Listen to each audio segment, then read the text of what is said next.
One, two, three, one, and welcome everybody to Mom and Dad Talks, where our favorite two people are Mom and Dad. Hello, Mom and Dad. And today I'm with Mom and Dad. They are safe and okay, but they're not in diapers. At least not yet. Anyway, we have a very special guest, Renee Prewitt. Folks, this is a very special. She's been on radio. She's been on television. She's got a consulting group. I don't want to spill the beans on her personal life because we really brought her in here because she has a wonderful book called Safari Girls. Okay. And so Renee, tell our audience a little bit about Safari Girls. Okay. Well, thank you very much for having me on. And good evening, Mom and Dad. Mm-hmm. Very nice to meet you. Mm-hmm. Yes, I have my new book just came out last month, and it's called The Safari Girls. And the book is about three women who come together for their 50th reunion of a trip they took to Africa, Liberia, Africa. And they find out that their mentor was fired 50 years ago. Yeah. And that makes the reunion on a dramatic turn. And in the meantime, where they're trying to solve this mystery of what happened, life just keeps lifing. They are women of a certain age, and they are also dealing with health issues, retirement issues, family issues. So the dual timeline is their current lives and then their memories of Liberia, Africa. Mm-hmm. So a lot of people have read it. They love it. A couple of people have said to me it should be a movie. Other people have said, I've got all the praise on the back of the book. Other people have said, I found myself unable to put the book down. I loved all the twists and turns. But some of the current people are also saying this makes a great summer beach read. And so a lot of folks are digging into it right now. So I'm excited that it's taken off and really appreciate the opportunity to expose it to even more audiences through this show.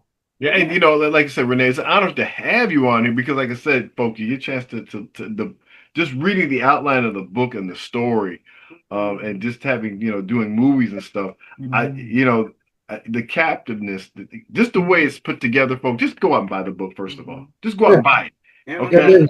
Yes. Go out and buy it. And it's available on Amazon in print and ebook.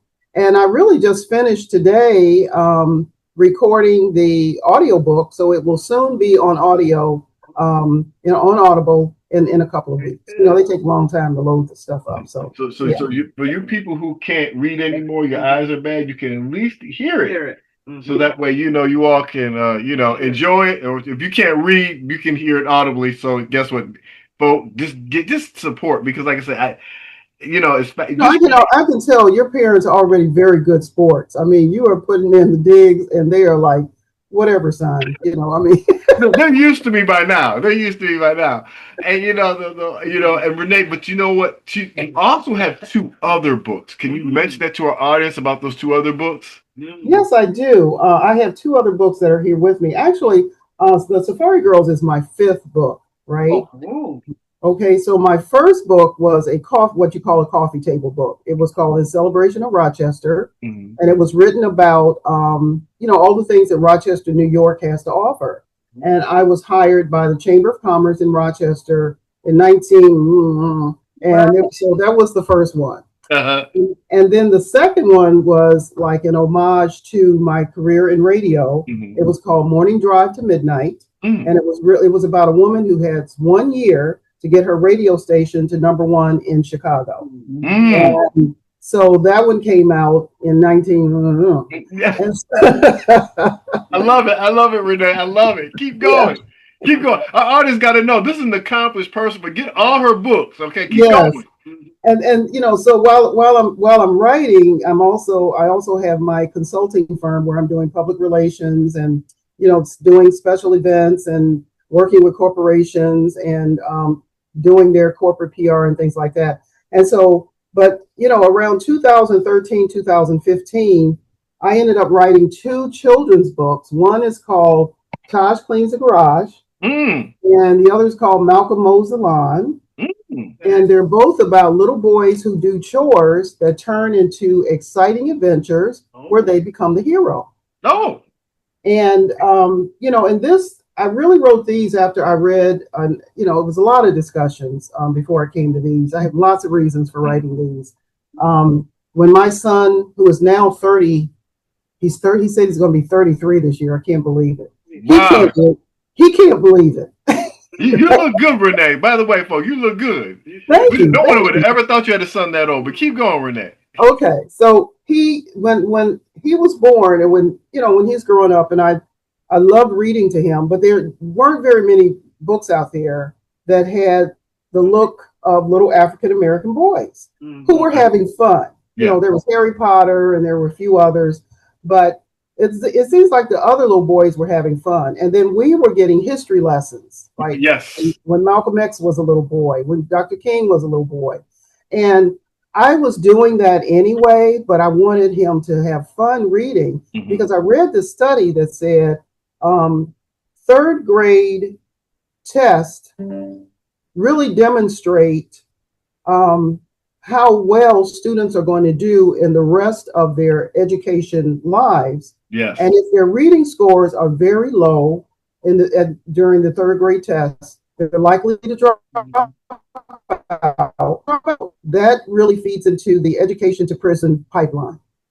So I'm like, okay, let's write some books. Let's encourage parents to read to their kids. And little boys, especially little African American boys, they get pretty bored with reading. Yes. And they drop out of reading. So I wanted these books to be fun, and I wanted them to learn chores and understand you can earn money when you do chores. And then, in the stories, they want their parents to buy them more toys. So I wanted to put that connection in there too. Do a chore, earn some money, buy your own toys. So Renee, because you saw a need and you did something about it. Right? Yes, exactly. And they're doing things like, with Taj, he becomes a hero because, first of all, he's flying on this flying horse, and he lands on an island, and some animals are looking for their babies, and he finds their babies, and he becomes a hero, and they gave him a party. And the other little boy he's on a zip line, and he's trying to get away from alligators, and he gets in a speedboat, and he finds a baseball team, and he throws the winning the winning ball that makes the other teams, the umpire says out, and the team wins, and he is the hero. So I wanted them to have some fun. Right. And then for the last 3 years, we're getting to this story. Yeah. I always wanted to write this book, and this book, like I said, I actually won a trip to Africa when I was a teenager. And the woman who made it possible, I have always admired her because she did this in the late 60s, and she did it at a time where there was no corporate responsibility. The Civil Rights Bill had just been passed. Come on. There was no social media. There was nothing but us doing bake sales and fashion shows to raise this money to go to Africa. And we did. With 20 girls went to Africa and 5 chaperones. It was a life-changing experience for me. It planted a seed where I always want to travel. So I always wanted to pay homage to her. And so I just started to, like I said, take creative license, but also writing about some of my best memories of going to Liberia, and then doing the dual timeline where we've got the ladies of a certain age who we don't see ourselves in books and movies very much. Yes. But we're thriving. We're out here thriving with our gray hair, right, Mom? Right. And so I just, so I'm just having fun with it, and it's so grateful that people like you are also interested. But we are, like I said, honored to have you. Dad, you had a question. Well, no. I think that the biggest mistake our educational system did was to take reading out of the curriculum. And as a result, we have so many of our African American young men that cannot read. Right. They cannot read. It's so easy to pick up a cell phone or an iPad and have a book read to you. And I know with Todd, as he was growing up, we started out with him reading the Morning Watch to us. Okay. And I would encourage the parents to have their kids read to them Mm-hmm. Every day. every day. Yeah. Practice makes perfect because they're not going to get it in the school system. No. No. No, they're not. No, they're not going to get it in the schools, and then also not going to get phonics in the schools, which, for me, that's how I learned how to pronounce words. I don't understand what they're learning now, but some schools are getting back to phonics. That's what I heard. My sister says that her grandchildren cannot read cursive. Right. They cannot read cursive. Yeah. Right. They read printing, but not cursive because They took a lot of cursive is not taught anymore. No. And so these kids will not be able to read the Constitution after have AI try to explain it. If it hallucinates, then they're in trouble. I mean, or you have to have a specialist now read it. I mean, to be honest with you, because you guys are bringing out a deeper problem. And like I said, I hope people buy your book for their children. It's very good, folks, to read, get it to them. Like I said, I know we're talking about Safari Girls, but just go home, buy your collections for the whole family, historically and for entertainment. Yes. And I know we're coming down to the minute here, but Already? Renee, I know, Renee. This, like I said, I do apologize. We'll have to have you back on here because there's so more to this story than meets the eye, folks. Oh, wonderful! Thank you. Just want to let you know that. Mom and Dad, you have any questions for Renee? No, she has come totally. She's very clear with what she has to present. And I appreciate her presentation tonight. No, that's good. Thank you. I want to get that book. When is your next book signing? So I've already had like 4 book signings, and I'm lining up others.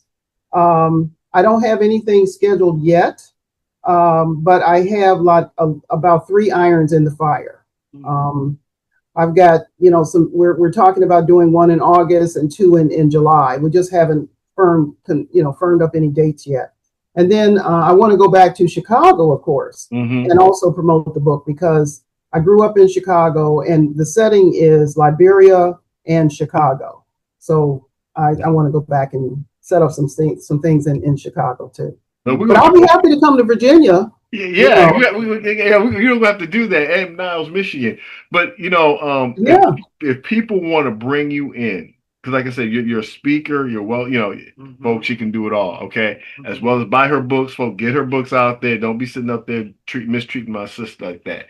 But how do they get in contact with you, Renee, if they want to bring you in for anything, whatever, for your Okay, well, I do have a form on my website, theprewittgroup.com, and that's PREWITT, theprewittgroup.com. And, you can contact me through my email or just call me, 248-515-1941. All right, folks, there you got it. We're gonna make sure and like I said, make sure you take care of her. Don't be trying to cheat my sister out there now. Sometimes we do. Like, just come on in. They just do it for the Lord. But this is a Christian program. And because like I said, Renee, what I really like about what you did, you saw something and you did it. And I think that's been the story of your life. You saw something, you did it, you accomplished it. And I think it's admiration not only for men and women, but just of our color, but for everybody. The last thing I got to ask you this, and then we'll close out here. What was your inspiration just to get started for our audience right now? What was that spark? Just to get started on this last book, or just any of them? Just on that last book, what was that spark? What was that thing that said, boom? Like I said, I've been wanting to write this story all of my life. This woman has been my mentor. She was my mentor. I just think that what she did, we actually took the trip in 1969. Okay, I know I'm really dating myself now. But when we think about 1969 and how explosive that period was, we were all wanted to go back to Africa. She said, we're going back to Africa. At that time we were, Mom and Dad, you remember it was like Ungawa, Black Power, right? I mean, everybody wanted to go back to Africa. And she actually took us to Africa in 1969. And so I just found that such a phenomenal feat at that time. And for us to, raise all that money to like I said, there was no corporate responsibility. We would write away for grants and all that other kind of stuff. We raised this money to go.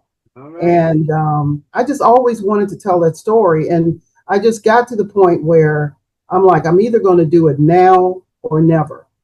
And I started, putting pen to paper. I'll tell you what happened though, what really happened. And I really started writing pen to paper. I'm still in touch with about 4 of the women who went to Africa with us. And one of them called me and she said, do you know what day this is? And I'm like, Saturday. And she said, no. She said, 50 years ago, we got on the plane to go to Africa. Wow. And it still took me a little while. I started writing notes and everything, and it really took me a while before I said, okay, I'm going to start formulating this into a book. But that's when I said, I have to do it now or never. And it's here. It's here. I'm excited. Yeah, well, we're excited for you there, folks. And folks, I hope this is a lesson for everybody. Too many people are selfish, thinking about themselves. This lady poured into young women and made a difference. And look at the difference that she made. When you plant the seed and water the seed, it goes. So I hope people who are watching this show, this is a Christian show, Right. that you pour into our community, pour into all kids, all cultures and stuff to make a difference, a positive difference. We got enough negativity out there. This person wanted to make a positive difference. And in 69, it was tumultuous. She said, we're going to go back to, you're going to see what it's all about, folks. And folks, it's not a negative thing. It's just a truthful thing. Yes. So with that in mind, folks, till next time, we'll see you on Mom and Dad Talks. Bye, everybody. Okay, bye. It was a pleasure meeting you. Nice meeting you also. Hope to see Okay, you take one care. day.